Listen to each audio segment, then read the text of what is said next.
दोस्तों, जब हम एक भी दिन अपने घर की सफाई नहीं करते हैं तो उसमें कितनी गंदगी जमा हो जाती है।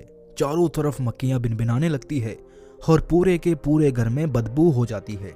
तो सोचो जरा, एक दिन भी घर को साफ नहीं करने से ये हाल हो सकता है, तो आपके शरीर को एक दिन साफ ना करने से उसमें जमी गंदगी से क्या हाल होगा। दोस्तों, हमारे शरीर के अंदर 90% बीमारियां शरीर के अंदर गंदगी जमा होने से होती है। आप सभी लोग अपने शरीर को बाहर से तो रोज साफ करते हैं, यानी स्नान तो आप करते ही होंगे, लेकिन आप अपने शरीर को अंदर से कभी साफ नहीं करते हैं। इस बात पर आप ध्यान ही नहीं देते हैं और इसी वजह से आजकल सभी लोग बीमारियों से जूझ रहे हैं। इसीलिए दोस्तों, अगर आपको अपने पेट की गंदगी को साफ करना है तो आज मैं आपको इस कहानी में 5 ऐसे तरीके बताऊंगा जिनका प्रयोग करके आप एक दिन के अंदर अंदर आपके अपने पेट की सफाई कर सकते हैं। इसलिए आप इस कहानी को पूरा और ध्यानपूर्वक सुनना। एक बार एक युवक एक गुरु के पास आया। वो गुरु आयुर्वेद के बहुत बड़े ज्ञाता थे। उस युवक ने उन गुरु को प्रणाम किया और उनसे कहा कि गुरुदेव, मैंने आपके बारे में बहुत सुना है। आपके पास हर बीमारी का इलाज है। कृपा करके आप मेरी भी बीमारी का इलाज मुझे बताइए। मैं हमेशा थका थका सा और बीमार रहता हूँ। मेरा किसी भी काम में मन नहीं लगता है। कृपा करके मुझे कुछ ऐसे आसान से तरीके बताइए जिससे कि मैं कभी बीमार ही ना पड़ूं और मैं हमेशा ऊर्जावान महसूस कर सकूं। युवक की पूरी बात ध्यान से सुनने के बाद उस गुरु ने उस युवक से कहा कि बेटा, तुम्हारी हर बीमारी का कारण है तुम्हारे पेट के अंदर जमा गंदगी। देखो बेटा, अगर आपके शरीर में गंदगी साफ नहीं हो रही है तो आप चाहे कितनी भी औषधियाँ ले लो, आप चाहे कितने भी अच्छी चीज़ों का सेवन कर लो, लेकिन उसका फ़ायदा आपको कभी नहीं मिलेगा। लेकिन जैसे ही आपके शरीर की गंदगी साफ हो जाती है तो आपका पाचन तंत्र बहुत तेज़ी से काम करने लगता है। शरीर के अंदर पहले से ज़्यादा ताकत महसूस होने लगती है। साथ ही साथ आपका चेहरा भी साफ होने लगता है। वज़न बढ़ाना और घटाना आसान होता है। चेहरे के पिंपल, दाग धब्बे सब कुछ ठीक हो जाते हैं और कहीं सारी बीमारियों को होने का खतरा जड़ से ख़त्म हो जाता है। फिर वो गुरु उस युवक से कहते हैं कि बेटा, तुम्हारी बीमारियों का कारण तुम्हारे शरीर के अंदर जमा गंदगी है और जब तुम उसे साफ कर दोगे तो तुम स्वस्थ हो जाओगे और ऊर्जा से भरे भरे रहोगे। इसीलिए तुम्हें अपने शरीर की गंदगी को साफ करना है और उसके लिए आज मैं तुम्हें 5 आसान तरीके बताऊंगा जिनका प्रयोग करके आप अपने शरीर की गंदगी जो है उसको एक दिन के अंदर बिल्कुल साफ कर लोगे और फिर तुम्हें जीवन में कभी कोई बीमारी नहीं होगी। फिर वो गुरु उस युवक से कहते हैं कि बेटा, उसके लिए तुम्हें सबसे पहले ये समझना होगा कि हमारे शरीर के अंदर गंदगी जमा कैसे होती है। देखो, हम जो भी चीज़ खाते हैं वो हमारी आहार नली से होकर हमारे पेट तक पहुंचती है, जहां खाना टूटने के बाद छोटी आंत में जमा होता है और जो कि बाद में मल के रूप में हमारे शरीर से बाहर निकल जाता है। लेकिन इस प्रक्रिया में सबसे ज़्यादा गंदगी हमारी आंत में जमा होती है।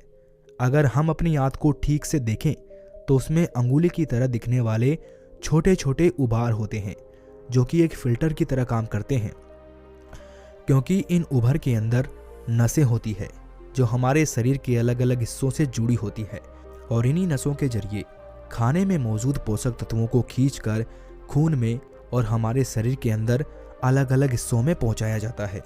लेकिन जब हम लोग जाने अनजाने में गलत तरीके से खाने का इस्तेमाल करते हैं तो वो हमारी आंतों में चिपक जाता है और धीरे धीरे दीवार पर एक मोटी परत बनाकर जमा हो जाती है, जिससे कि जब हमारी आंतें खाने में मौजूद पोषक तत्वों को खींचती है तो उसके साथ साथ गंदगी भी हमारे खून में मिल जाती है और फिर ये गंदगी हमारे शरीर के अलग अलग हिस्सों में जाकर जमा हो जाती है। जब ये गंदगी खून के जरिए हमारे लीवर तक पहुंचती है तो फैटी लीवर और डोजिस जैसी बीमारियां होती है और जब ये गंदगी हमारी किडनी में पहुंचती है तो किडनी स्टोन होता है और जब ये गंदगी फेफड़ों में जमा होती है तो अस्थमा की बीमारी होती है और जब ये गंदगी खून के जरिए हमारे दिल तक पहुंचती है तो कोलेस्ट्रॉल बढ़ जाता है, जिससे हार्ट अटैक जैसी परेशानियां आपको हो सकती है और ये गंदगी हमारी नसों में ब्लॉकेज पैदा करती है और जब ये गंदगी हमारी त्वचा में पहुंचती है तो दाग धब्बे, खुजली, पिंपल जैसी इस तरह की कई समस्याएं होती है, सब होने लगते हैं। और इतना ही नहीं, जब ये गंदा खून हमारे पूरे शरीर में फैल जाता है तो हमारे शरीर के जो हार्मोन का संतुलन है वो भी बिगड़ने लगता है और इससे और भी जानलेवा बीमारियां होने का खतरा आपको बढ़ सकता है। यहाँ तक कि कैंसर, टीबी जैसी भयंकर बीमारियां भी आपको हो सकती है। फिर गुरु उस युवक से कहते हैं कि बेटा, बस आप इतना समझ लो कि शरीर में हर छोटी से छोटी और बड़ी से बड़ी बीमारी का जो कारण है वो आपके शरीर में जमा गंदगी है। और इसके लिए अब मैं आपको 5 आसान से तरीके बताता हूँ, जिससे अगर आप उसे एक हफ्ते में एक बार भी कर लेते हैं तो आपकी पूरी बॉडी को ये डिटॉक्स कर देगा। इसीलिए इसको ध्यान से सुनो, क्योंकि ये आपके स्वस्थ रहने के लिए बहुत ही मददगार साबित होगा।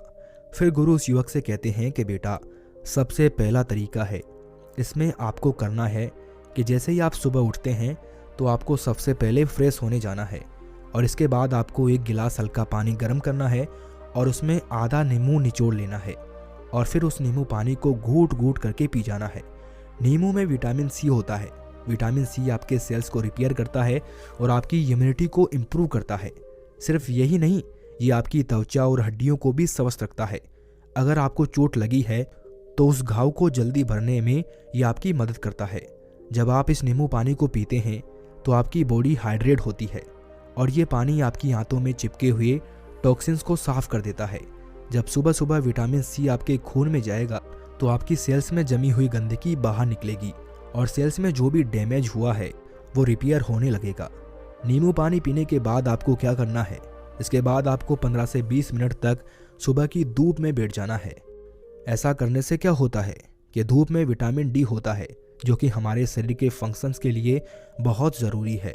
और साथ ही साथ विटामिन डी की मौजूदगी में जितने भी जीवाणु होते हैं, कीटाणु होते हैं, वो सब मर जाते हैं। इसीलिए आपको नींबू पानी पीने के बाद धूप में 15 मिनट तक ज़रूर बैठना है। फिर गुरु दूसरा नियम बताते हुए कहते हैं कि बेटा, आपको 1 चम्मच नारियल का तेल या फिर अरंडी का तेल लेना है और उस 1 चम्मच तेल को अपने मुंह में डालना है। इसके बाद 15 से 20 मिनट तक अपने मुंह के चारों ओर उसे घुमाते रहना है। देखिए, ऐसा करने से क्या होता है कि जो ये तेल होता है वो हमारे शरीर की जितनी भी गंदगी है उसको अपनी ओर खींचता है और हमारी जो जीभ होती है वो हमारी किडनी, दिल, फेफड़े, छोटी आंत, रीढ़ की हड्डी और शरीर के सारे अंगों से जुड़ी होती है और जिससे इन सारे अंगों की जितनी भी गंदगी होती है वो तेल में आकर चिपक जाती है। 10 से 15 मिनट तक उस तेल को मुंह के अंदर घुमाने के बाद आपको ये करना है कि इस तेल को आपको बाहर फेंक देना है और आपको कूला कर लेना है। फिर गुरु उस युवक को तीसरा नियम बताते हुए कहते हैं कि बेटा, आपको अपने खाने के समय में थोड़ा सा बदलाव करना है और वो ये है कि आपको रात का खाना जो है वो थोड़ा जल्दी खाना है और सुबह का जो खाना है वो थोड़ा देर से खाना है। और ऐसा इसीलिए करना है क्योंकि हम लोगों का जो शरीर है वो अनुकूलित है, यानी कि आप अपने शरीर को किसी भी हालत में रखते हैं तो वो कुछ दिनों के अंदर अपने आप ही खुद को उस हालत में डाल लेता है।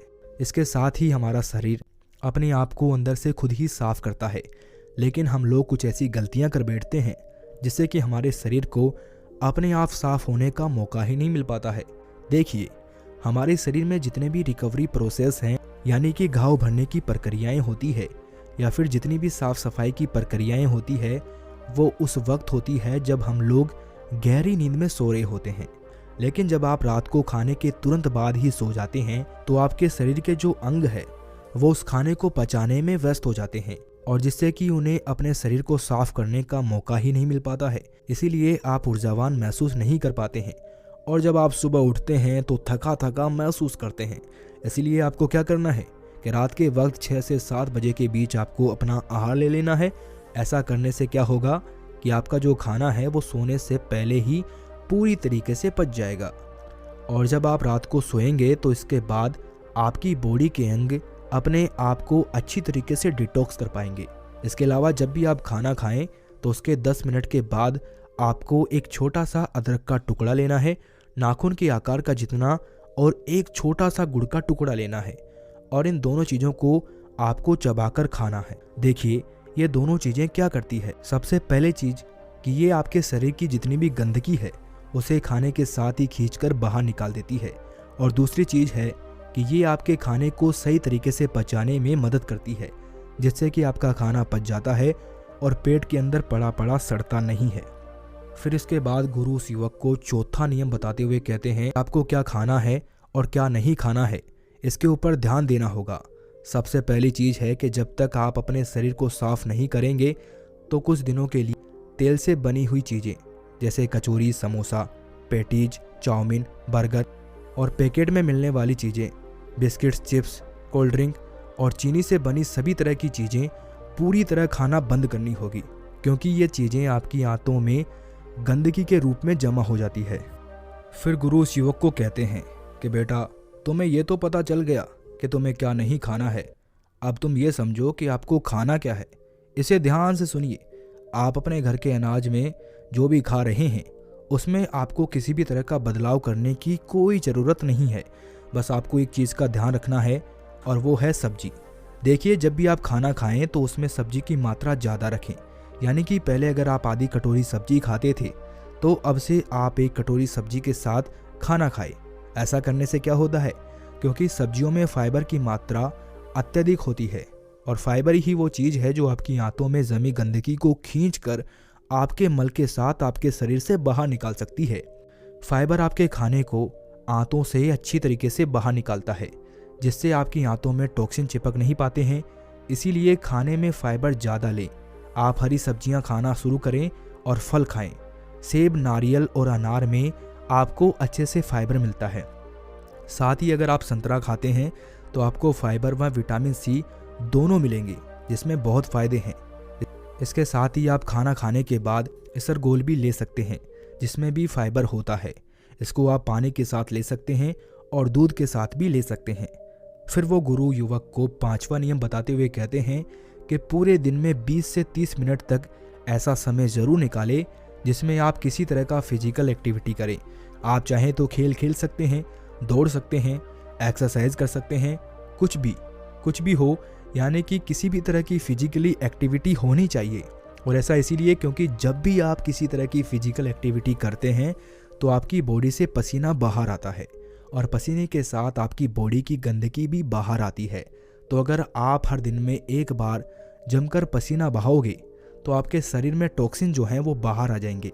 इस दौरान आप जमकर पानी पिएं ताकि आपका शरीर अच्छे तरीके से पसीना बहा सके। एक्सरसाइज करते समय आपके शरीर को ज़्यादा एनर्जी की ज़रूरत पड़ती है, जिसकी वजह से आपको ज़्यादा भूख भी लगती है। साथ ही इससे आपका ब्लड सर्कुलेशन भी इम्प्रूव होता है। जो लोग ज़्यादा एक्सरसाइज करते हैं उनके शरीर में टेस्टोस्टेरोन का लेवल भी बढ़ जाता है, जिससे वो ज़्यादा ऊर्जावान महसूस करते हैं। एक्सरसाइज करने से ना सिर्फ आपका खून साफ होता है बल्कि आपको बहुत सारे फ़ायदे होते हैं। तो कम से कम पूरे दिन में 20 से 30 मिनट तक अपनी बॉडी को एक्सरसाइज ज़रूर करवाएं। इसके अलावा आपको एक काम और करना है। आप किसी भी धर्म में देखें, उसमें आपको फास्टिंग का रोल अवश्य मिलेगा। अगर आप हिंदू हैं तो आप त्योहारों के समय व्रत रख सकते हैं, मुस्लिम हैं तो आप रोज़ा रखते हैं। लेकिन आप लोगों को ये लगता है कि फास्टिंग एक धार्मिक चीज़ है, लेकिन आप लोग ये नहीं जानते, क्योंकि पुराने समय के जो लोग थे वो फास्टिंग को इसीलिए रखते थे ताकि वो अपनी बॉडी को डिटॉक्स कर सके। देखो, जब आप फास्टिंग में रहते हैं तो आप कुछ भी नहीं खाते हैं। इससे क्या होता है कि आपकी बॉडी के अंगों को अपने आप को साफ करने का बहुत सारा समय मिल जाता है, जिससे कि वो अपने आप को अच्छे से साफ कर पाती है। इसीलिए जब भी आपको मौका मिले तो आप फास्टिंग ज़रूर करें, क्योंकि अगर आप हफ्ते में एक दिन व्रत करते हैं तो आपकी बॉडी अपने आप ही खुद को साफ कर लेगी। क्योंकि जब आपकी आंतों में बार बार खाना जाता है तो उसके ऊपर एक लेयर बन जाती है। इस तरह से वो खुद को साफ नहीं कर पाती है, उसे मौका नहीं मिलता है। इसीलिए अगर आप अपने शरीर को एक दिन के लिए छुट्टी दे देते हैं खाने की, तो इससे वो आपका शरीर जो है वो खुद ही साफ हो जाता है। इसीलिए अगर आप अपनी स्टमक और इंटेस्टाइन को एक दिन की छुट्टी दे देते हैं तो वो खुद को साफ कर लेती है। इस समय आपकी इंटेस्टाइन आपकी सारी टॉक्सिन्स को ब्लड में मिक्स कर देती है और फिर वो टॉक्सिन जो है वो पसीने के जरिए बाहर आते हैं, पेशाब के जरिए बाहर आते हैं। और जब आप अगले दिन खाना खाते हैं तो आपका खाना जो है वो अच्छे तरीके से पचता है और आप ज़्यादा ऊर्जावान महसूस करते हैं। फिर गुरु उस युवक से कहते हैं कि बेटा, क्या आपको पता है हमारी बॉडी फैट बर्न करके ऊर्जा देती है और फैट बर्न करने के लिए उसे ऑक्सीजन की ज़रूरत पड़ती है। जब हमारी बॉडी एनर्जी प्रोड्यूस करने के लिए ऑक्सीजन ले रही होती है तो वो कुछ फ्री रेडिकल्स प्रोड्यूस करती है। फ्री रेडिकल सेल्स को डैमेज करते हैं। अगर ये फ्री रेडिकल्स आपके शरीर में बढ़ जाएं तो आपकी सेल्स खराब होने लगते हैं और आपके शरीर में टॉक्सिन्स पैदा करते हैं। इसीलिए इन फ्री रेडिकल्स को ख़त्म करना बहुत ज़रूरी है और इसके लिए आपको एंटीऑक्सीडेंट से भरे हुए फलों को खाना शुरू करना होगा। जैसे कि अनार में काफ़ी मात्रा में एंटीऑक्सीडेंट पाए जाते हैं जो कि आपकी सेल्स में फ्री रेडिकल्स को बाहर निकालते हैं और सेल्स को अच्छे से तैयार करते हैं। इस वीडियो में बस इतना ही। मिलते हैं अगले वीडियो में एक और नई जानकारी के साथ। Thanks for watching. Please subscribe the पीडीओल मोटिवेशन चैनल।